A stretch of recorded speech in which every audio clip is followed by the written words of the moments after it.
Hi, I'm Brett, and this is our second update for the what we call the big project engine power up for the BRZ Toyota 86. And as you can see at the moment, we've now completed the mechanical modifications of the parts of the car to prepare for the refitting of the upgraded pistons and rods. Wrapped up carefully on the ground are the ported and bigger heads with bigger valves, which we'll talk about later on in our next update. But what I wanted to show you today was what the engine assembly looks like when you've got the two halves apart. So being a boxer engine, there's two components to bolt together with the crankshaft in the middle, this being the front of the engine, which is where the two timing chains run on, and at the back here is what the flywheel bolts to with the back of the gearbox. So you can see the bearings that the crankshaft spins in on the block assembly, which is here, here, here, here, and here. And then in the middle here are the bearings that are what the bottom of the conrod connects to. And I'll just show you. This part here connects on that. And then we've got the conrod with the bearing at the top, which connects to the forged piston that we'll be using, because this is a forced induction engine modification. So, of course, this part goes on top, two bolts together with the special bolts, and then the sump gets connected at some stage, the heads all goes back together. So what I want to show you also, which previously we hadn't fully dismantled the engine, this is the new sump assembly on the engines out of these cars. You can notice it's still got a steel sump on the bottom, but it's connected to a removable alloy sandwich plate that then bolts to the bottom of these two block assemblies with the water pump here.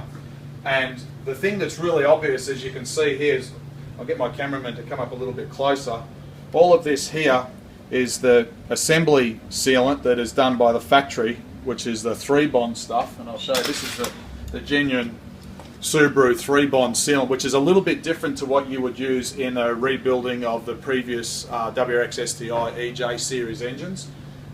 These new engines from Subaru use a lot more engine sealant. In the words of my engine builder, it takes a lot longer to build one of these engines than one of the older engines because of the physical lack of gaskets, but the replacement of this type of sealant.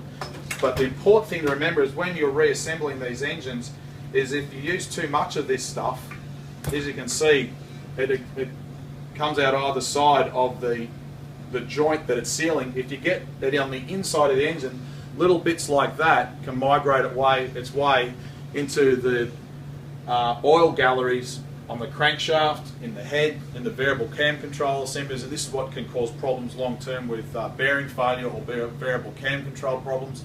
Goes through the oil pump, and these are the things that a lot of people forget about. So what I wanted to show you also here is when you get a gasket kit from Subaru, there's actually not a lot. We spoke about this previously last time.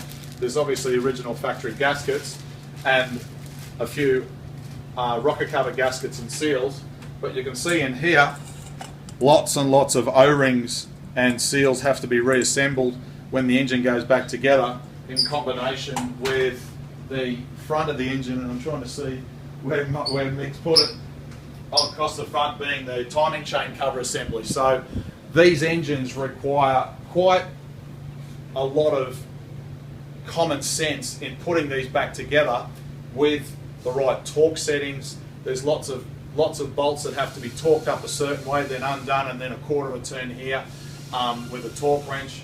The workshop manual, just from a reassembly and a dismantling point of view on this, is actually quite complicated, and of course if you get it wrong the engine won't perform to what you expect.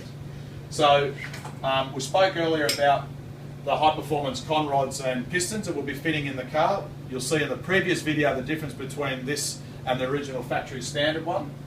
Our next step is to put all this together, and then we'll start assembling the high flow heads, which will be in our other video updates. So for today, I hope this has helped you understand a little bit more about what's inside these new engines in the, well, this being a Toyota 86 and a Subaru BRZ, but this family of engine is very similar in the Forester and the non-turbo Impreza engines, but of course they've got different heads on them.